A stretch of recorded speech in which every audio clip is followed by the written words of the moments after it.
Hey everyone, welcome back to Up and Adam Channel 2. Welcome back. All right, guys. So I'm going to give you an update on the Whitney Rose of it all because I saw, I'm like reading these messages. I'm reading from Dana Wilkie. I have Tanisha. I have all of them in my text messages, my DMs right now. It's it's garbage, you guys. And I'm just looking at it like, um, yeah, you better believe we're going to talk about it. Guys, if you haven't already, go ahead, pop off in the comment section. If you're not subscribed, get subscribed. Don't forget to hit that notification bell. And with that, I say let's jump right in. Starting with where do we start? Oh, you know what? Before I get into the Whitney of it all, I think that it's probably fair to start here, right here. Yep. That's the place that we start. Thank you. Um, Thank you to Reality Blurb. Bronwin Newport looked back at the moment that she realized Lisa Barlow knew the family of her daughter Gwen's late father, who died when Gwen was just 2 years old after last week's episode of The Real Housewives of Salt Lake City. Now, after opening up about Gwen's desire to meet her dad's family, who Bronwyn claims did not show interest in meeting her. Bronwyn referred to Lisa's unexpected ties to the man's family as a nightmare as she looked back on where things took a turn between them. Plus, Lisa spoke of her interaction with the family. On the way home from Milwaukee, Lisa and I were talking at the airport, and I said, "You look so much like Gwen when you made that face." And I said, "Nobody would ever think that if they knew what Gwen's dad looks like. She's a twin of him." That's what she said on the Salt Lake City after show. I have one photo of him from his obituary, and I showed Lisa, and it's not something I ever do, but I don't talk about him in any way, and she just totally went white. Although Lisa Barlow had known Bronwyn for years and had an idea of what Gwen's dad was like, she never asked for his name. So when Bronwyn showed her his photo, Lisa obviously did not expect who he was. I said, "Oh my God, I know him." And then I started naming his siblings and his parents' names. And Bronwyn was in shock. I didn't know that was a nightmare for me until she said it. And then I lost it all, like all of the feeling in my body. It's been long enough now that I want to make a joke now and cover it, but it was very awkward and uncomfortable for me. Now, because Gwen has never met anybody from her father's side of the family, and they've never sought out a relationship with her, Bronwyn goes back and forth about whether her daughter meeting them would be a good thing. I'm very protective of Gwen, and anybody who is not interested in her can jump up my ass and die, to put it bluntly. But I have days where I think maybe I should have done more to foster it. Maybe I should have made it easier for them, or maybe I should have continued to try on her behalf. As a parent, you always want what's best for your kids and even what's best for you. Now, amid her emotional turmoil and the potential of Lisa building a bridge between Gwen and her grandparents, Bronwyn went to her husband, Todd Bradley. Todd was against this immediately. He wanted it to shut down right away. But continuing on about her ties to Gwen's family, Gwen's dad's family, Lisa recalled the sorrow felt by the man's mom following his death. Hmm. Every time I would run into his mom, I would just have an overwhelming feeling of like prayer for her and sadness that she lost her son. So for me, it was like, this is unreal, but I wouldn't say anything to them because I'm like, this is such a touchy situation. But while Lisa kept from bringing up the man's death, she said that she was ultimately met with a text from Bronwyn and Gwen. They're like, can you please talk to his parents and let them know Gwen would be open to meeting them? But according to Bronwyn, it didn't go down as like quite as Lisa remembered.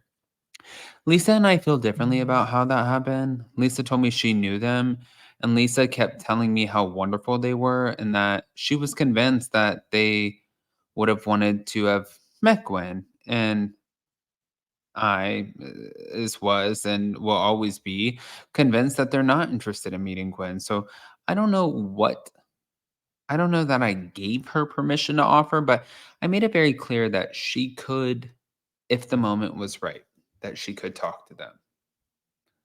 Hmm. Interesting.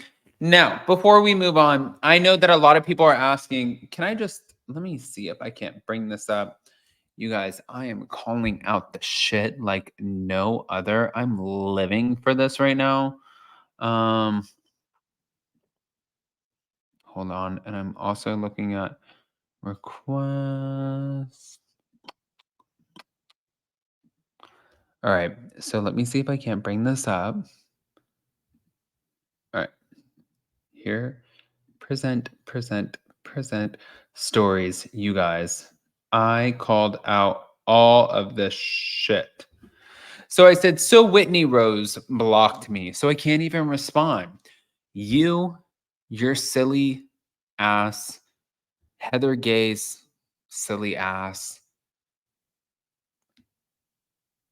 Angie Katsunavis, you guys blocked me. Okay, that's fine. But then you go on it's not even a national platform, you guys. I said it earlier on a live um, with Ashley. It's a worldwide platform where you're going to sit there and discredit me and pretend like you know my husband and lie on my name. So I said, I'm not here to lie or drag her like she did to me last night on Watch What Happens Live. But I will say this, show the proof. I have all the texts, receipts, and everything that she said about Heather Gay. So I'm challenging you. Whitney, let me see what you've got on me.